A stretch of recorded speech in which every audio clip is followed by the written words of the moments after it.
بسم الله الرحمن الرحيم. أود أن أرحب بكم في الجلسة الخامسة والتي سوف تتطرق على موضوع مجال التصميم وتطوير البرامج الإلكترونية. لا شك أننا نعيش في عالم يتحرك بسرعة غير مسبوقة، أثرت تأثيرا واضحا في كل نواحي حياتنا، ولا شك أن التعلم من أبرز ذلك لأنه محور رئيسي في بناء الإنسان. فيسرني أن أقدم في هذه الجلسة نخبة من الباحثين ليتحدثوا عن تجاربهم المختلفة، فأرجو أن تكون فيها الفائدة والمتعة. وأول متحدثين الدكتورة نوريزان رزالي، وتعتبر من الاستراتيجيين في مجال تحويل التعليم مع التركيز على دور التكنولوجيا أو تكنولوجيا المعلومات والاتصالات، وقد حصلت على كل مؤهلاتها من جامعة بنسلفانيا، ونالت شهادة الدكتوراه من أيضا بنسلفانيا، وساهمت في تطوير وتحويل التعليم لأكثر من 15 عام في المؤسسة التنمية للوسائط المتعددة في ماليزيا. ويسعدنا أن نرحب بها ضيفة علينا في هذه الجلسة. دكتور رزالي، floor is yours.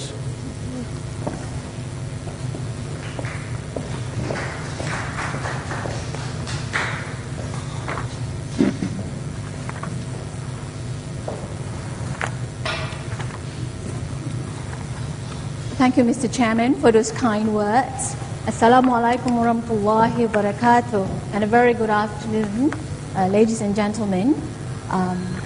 At the onset, allow me to congratulate the organizers for having this event, and also my appreciation for the privilege and honor of sharing the Malaysian experience, and in particular our experience in e-content development and our way forward.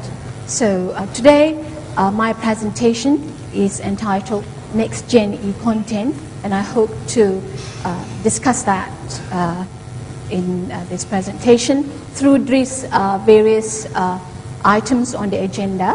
So it looks rather heavy, but I will try to share this with you the best I can. So before I go on with the presentation, I would like to perhaps introduce the organization that I represent, which is the Multimedia Development Corporation, or known as MDEC. It was established in 1996 during the era of Dr. Mahathir Mohamad, when he introduced the Multimedia Super Corridor Malaysia, or now known as MSC Malaysia. So for the last decade, I have been heading the Smart School Department, ensuring the development of education via technology. So today, I'm delighted to share with you one of the components of the Smart School flagship, or huge ICT project for education that I have been very privileged to lead over the last decade. So this is the sort of premise that my presentation is making. Essentially, I am arguing that we have not fully optimized the benefits of ICT for education. So in this context, I'm arguing that there's a lot more that we can do through ICT for the purpose of e-content development. Yeah? So we are discussing this on the basis of rather lengthy R&D work, research and development work that we have done over the past few years, starting from 2006 and up until this year. The R&D work involves studies, engagement with stakeholders, agencies, users, and also companies, content development companies, education content companies, as well as creative content companies. So one of the highlights of the research and development work is the study that we conducted in 2006 involving 5,000 users of e-content that our Ministry of Education developed, involving 400 schools, 30 subject matter experts, and over 100 companies. So this was done in 2006, but we continued on work in engaging these stakeholders to derive at the strategies and steps on how do we transform our e-content development with the rationale of optimizing ICT for e-content, bringing value to it, and not using ICT for the purpose of using ICT.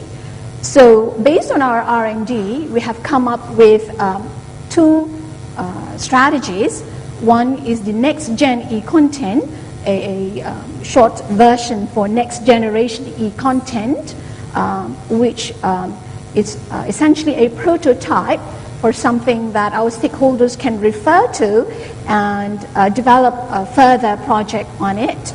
And also the process standards for the development of next-gen e-content, because it is important to put in place standards that meet our requirements and so that it is sustainable. So because one of the greatest issues that we discovered is the lack of standards that meet our requirements. So when we talk about e-content in the context of my presentation, we are referring to the commercially developed e-content, because in these days and age, when we talk about e-content, it could either mean content from the internet or user-generated content or even commercially developed content. But here in this context, I'm referring to the commercially developed content because our Ministry of Education spends a lot of money in engaging companies to develop e-content. So that's the commercial perspective. And with a clear outcome of instilling the 21st century skills to our students. There are 7 million students in public schools in Malaysia, 10,000 schools, and about 400,000 teachers. So those are my clients. Okay. So a little bit of background, further observations that I'd like to share with you in terms of the findings of our R&D that have formed the basis for our transformation in e-content. There are many findings, but I think I would highlight them in three broad areas. The first observation is the issue with usage. Although the Malaysian government has spent millions and perhaps encroaching into billions of ringgit in developing content, in 2006, when we did the courseware evaluation or evaluation of our Ministry of Education content, e-content, it was found that only 15% out of the 5,000 users that we studied used the e-content for various reasons. Some of the reasons given were they were not aware of the availability of the content, that they could not manipulate the content or control the content or customize the content, and that or they did not have the skills to use the content. So these are the three major problems related to the low usage of content that we observed. And also the economic and pedagogical values in terms of the e-content that was developed. That it cost a lot of money, but relatively low pedagogical values because of the problem that I mentioned just now, that the teachers could not really design their own lessons because the e-content was essentially lessons in themselves. So there was little room for the teachers to actually use the content for developing their lessons, because the e-content was already lessons in themselves. So very little pedagogical values that was brought to the teachers. And really also another big issue was the outcomes. Really, what were the outcomes that were targeted for this e-content? So, you know, there were comments or statements issued, like, for example, preparing the students for exams, or mirroring the curriculum. Those weren't really outcomes, but these were the objectives that were referred to at the onset of the e-content development. So really, there weren't really clear outcomes. So given the current scenario, there's now industry growth in Malaysia, education and creative content industry in Malaysia since the inception of the MSc Malaysia through MDAC. The industry has grown, and it is perceived to not being leveraged enough to support the Ministry of Education in transforming the e-content. So there is greater demand and pressure on the Ministry of Education to leverage this talent that's available in the content industry in Malaysia, which is really a big business.